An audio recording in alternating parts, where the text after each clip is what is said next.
Okay, today I wanted to look at a video from Griffin. He's going to be a senior this year, this track season, and he's a 54-foot thrower from down in Texas. We follow each other on Twitter, and I saw his throw. I asked him if I could do a quick analysis on it. I wanted to compare him to Joe Kovacs here because he looks very similar. Let's slow this down a little bit. Just wanted to point out a few things that are not saying they're good or bad, just saying they're different. We'll start with the at the beginning here.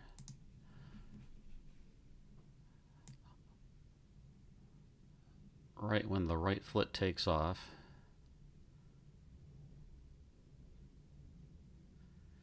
you can see Joe Kovacs' left knee is dropped into the circle a little bit more. He's creating more of a stretch here between both the knees.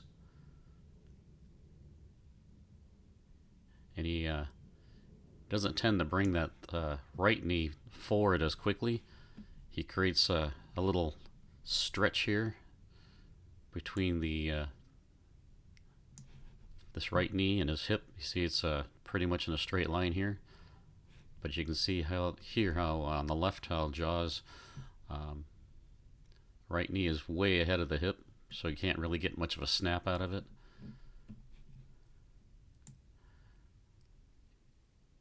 See right here is Joe Kovacs on the right. You can see how he kicks that right foot out. I mean, when you're taking that foot from back here and then kicking it forward, so it's a straight leg right at this point. I mean, that looks like a kick to me. And you can see on the left here where Jaw's turning his knee a little bit more on the right inward. Maybe not separating the knees as much. Right here, you can see how low his right foot is to the ground compared to Joe Kovacs.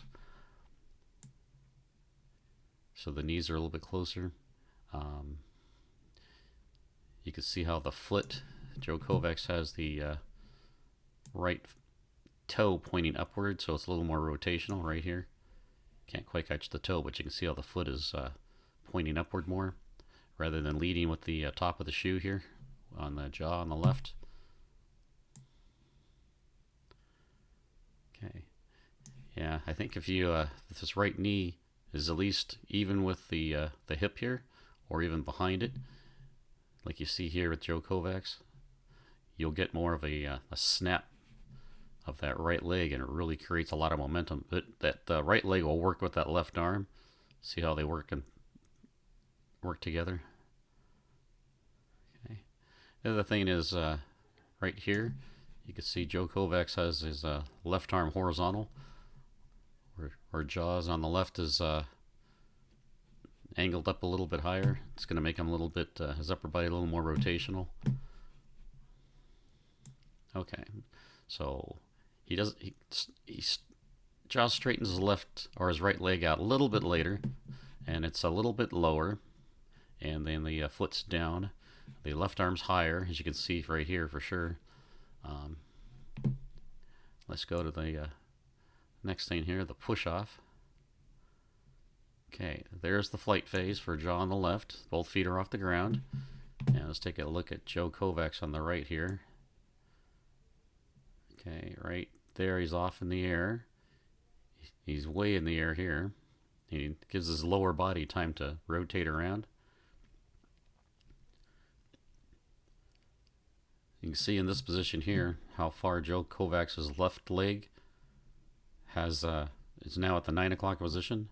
It's halfway across the circle, and Jaw on the left here, you can see his left foot's not quite even the 9, maybe 10 o'clock, 10:30 up this way. So it's a little bit slower. Could be because he's not up in the air as much. He's kind of stepping from right here to here. It's a quick step down. Okay, you can see when Joe Kovacs, that right foot, it'll continue to turn in the air. So it actually, when it lands, it's facing 12 o'clock toward the camera. Right there. Okay. All right. Let's go to the position here. So back Joe Kovacs up one, right here. I want to see when the hips and the right foot are facing the camera at 12 o'clock. And you can see how much separation Joe Kovacs has here.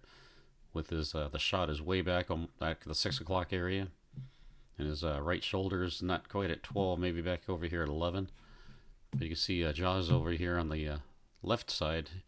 His elbows almost at 3. His shoulders are almost at pointing 3 and 9 o'clock, almost facing the same as the hip. So there's no separation here between the two. So if you get these shoulders facing over here toward 3 more, you'll get a lot more separation.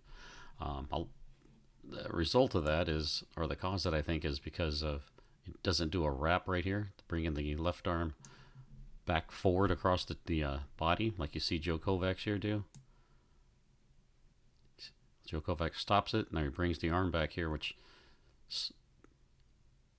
helps to get his shoulders, his upper body, from getting too far ahead. Okay. All right, now let's take a look here as the left foot comes down. Okay, right here. I'll move Joe Kovacs back one picture. He's a little bit faster. Okay, you can see the position of the left arm.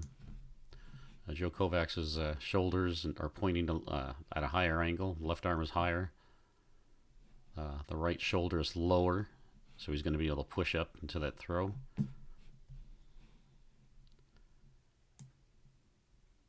His Joe Kovacs' feet are a little wider apart. And here's the push into the throw right here. Okay. You can see the difference in their knees, quite a difference. Jaws' left foot is blocked off a little bit more.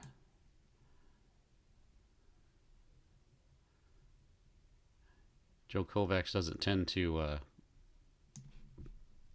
bring his right knee in toward the left, rotating.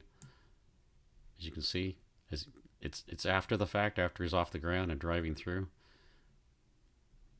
Then this right side will start rotating around all the way through the finish, where Jaws actually doing that while the right foot still has contact with the ground. This is the way I see like Ryan Krauser perform the release in the power position. You try to maintain the contact with the ground, with the toe, drive that right hip forward like he has here. Left knee is rotating around the left side. The right heel isn't quite kicked out yet, but there you see it right there.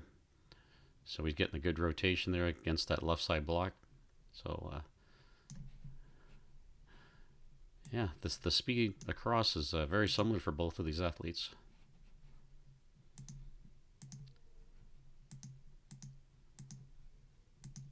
Okay, that's about all I had.